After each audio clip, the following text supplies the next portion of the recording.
আমি আপনাকে দেখছি প্রেস ক্লাবের সামনে এখানে দাঁড়িয়েছি এবং আমি দেখতে পাচ্ছি হাতে ধরেছি এবং এখানে লেখা আছে আগে সংস্কার পরে নির্বাচন 22,000 বৃহত্তরা নির্বাচনের জন্য বুলেটের সামনে দাঁড়ায় প্রশ্ন করেছে। পাশাপাশি প্রতিটি মন্ত্রণালয়ে এখনও খুনি হাসিনার দুর্নীতিগ্রস্ত সন্তানেরা দায়িত্ব পালন করছে, তাদের বিরুদ্ধে অপসারণ করা হোক।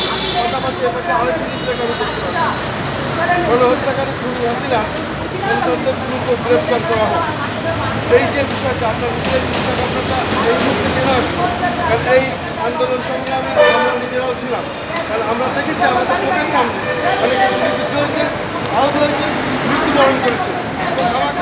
রাবার বুলেট এবং টিয়ার ছেলে আমরা আহত হয়েছিলাম, অজ্ঞান হয়েছিলাম, কিন্তু পরবর্তীতে আমরা সুস্থ হয়ে আবারও কাজে আমরা যোগদান করেছিলাম। পাশাপাশি আপনি কোন এলাকায় এইভাবে আহত হয়েছিলেন, আন্দোলন সংগ্রামে ছিলেন, আর এই কথাগুলো আপনি কেন বলছেন, আপনার নাম পরিচয় দিতে? জি, আমার নাম কামরুল হাসান। আমি সাভার থানা বিরুলিয়া ইউনিয়নে 8 নং ওয়ার্ডের বাসিন্দা। আমি একজন মানবিক সেবক। আমি মা ও শিশু স্বাস্থ্য পুষ্টি পরামর্শ দেই, পরিবার পরিকল্পনা পদ্ধতি সেবা দেই USAIDর আন্ডারে থাকি। আমরা যারা 2024 সালে ব্যক্তিগতভাবে কোনো রাজনীতি করি না, অথচ এই আন্দোলনে দিনের পর দিন, রাতের পর রাত আন্দোলন সংগ্রাম করেছি, রাজপথে থেকেছি, স্লোগান দিয়েছি। আমরা আমাদের রক্তের বিনিময়ে আজকে যে অন্তর্বর্তীকালীন সরকার গঠিত হয়েছে, সেই অন্তর্বর্তীকালীন সরকার আমাদের আত্মত্যাগের বিনিময়ে গঠিত হয়েছে।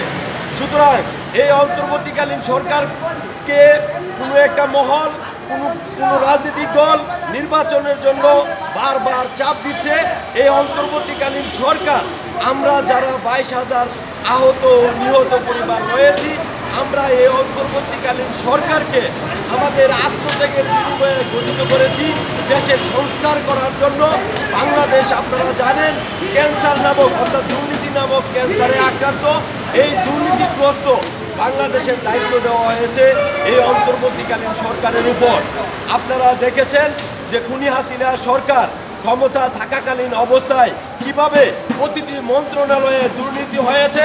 আপনারা দেখেছেন খুনি হাসিনা সরকার ক্ষমতা থাকাকালীন অবস্থায় কিভাবে আর্মির অফিসারদেরকে নির্বিচারে হত্যা করা হয়েছে।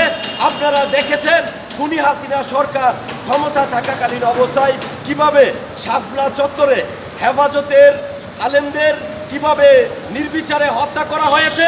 আপনারা দেখেছেন খুনি হাসিনা সরকার ক্ষমতা থাকাকালীন অবস্থায় আমার ছাত্র ভাইয়েরা কুঠা বিরোধী আন্দোলন করার ফলে তাদেরকে কিভাবে নির্বিচারে গুলি করে হত্যা করা হয়েছে। সর্বোপরি আজকে যে অন্তর্বর্তীকালীন সরকার গঠিত হয়েছে, এই সরকার আমাদের 22,000 আহত ও নিহত পরিবারের আত্মত্যাগের বিনিময়ে গঠিত হয়েছে।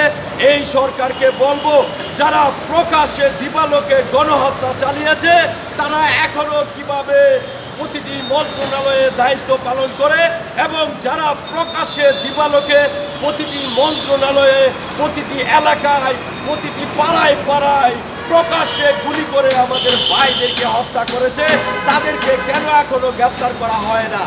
এই অন্তর্বর্তীকালীন সরকারকে বলবো, আপনারা আমাদের আত্মত্যাগের বিনিময়ে উপদেষ্টা হয়েছেন, আপনাদেরকে সর্বপ্রথম দায়িত্ব হয়েছে খুনি হাসিনা সরকার ক্ষমতা থাকাকালীন অবস্থায় বাংলাদেশের গণতান্ত্রিক অধিকার কেড়ে নিয়েছিল। গণতান্ত্রিক অধিকার বাংলাদেশের মানুষকে ফিরিয়ে দিয়ে তারপর আপনারা নির্বাচন নিয়ে সংলাপ করবেন। এর আগে যদি আপনারা নির্বাচন নিয়ে সংলাপ করেন, তাহলে আমাদের এই যে 22,000 আহত ও নিহত পরিবারের প্রত্যেকটা সদস্যর ডেমারিজ আপনারা দিয়ে তারপর নির্বাচন নিয়ে আপনারা সংলাপ করবেন। শুধু দর্শক শুনলেন, একজন ভুক্তভোগী, সে তার আন্দোলন সংগ্রামের সমস্ত সময় রাজপথে ছিল এবং তার সেই অভিজ্ঞতার নিরিখে অন্তর্বর্তী সরকার প্রধানের প্রতি এই আহ্বান জানান। আমি খন্দকার নাসিরুজ্জামান।